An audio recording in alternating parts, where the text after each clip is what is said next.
De retour au quartier général, nous retrouvons le commandant de cette zone, le colonel Abbas Dembélé. Aujourd'hui, nous assistons à une vraie montée en gamme en termes d'équipement dans les FAMA.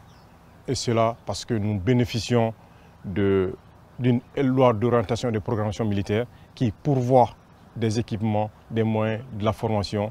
Et d'ailleurs, cette LOPM, loi d'orientation et de programmation, édition numéro 1, va évoluer elle-même vers une deuxième édition, une LOPM 2, qui va vraiment être l'effet majeur, l'effort d'acquisition de matériel, de renforcement de capacités en termes de formation et de perfectionnement de tout ce qui est la restructuration même de l'armée malienne. Ici, un cours de perfectionnement pour les officiers subalternes appelés à devenir de futurs commandants d'unité.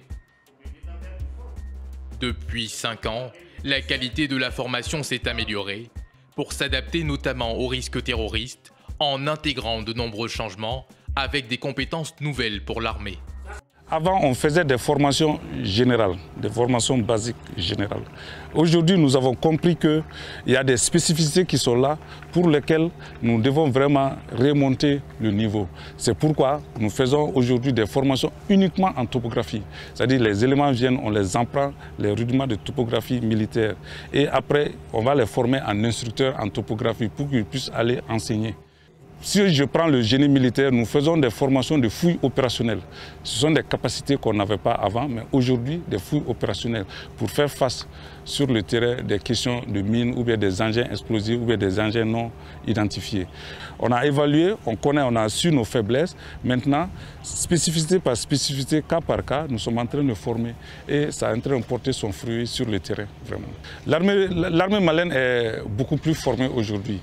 Le haut commandement est en train d'investir des moyens colossaux pour la formation des hommes. Et les hommes aussi ont pris conscience que la hiérarchie est en train de prendre en compte toutes leurs difficultés. Et ces hommes aussi sur le terrain sont fiers. Chaque fois, à la sortie des promotions ici ou bien à la fin des formations, les éléments répètent chaque fois, je suis fier, je suis même pressé d'aller sur le terrain pour aller mettre en valeur ce que j'ai eu à apprendre au centre ou au minimum pour apprendre à mes collègues, à mes camarades ce que j'ai eu à apprendre. Donc c'est un élément de fierté.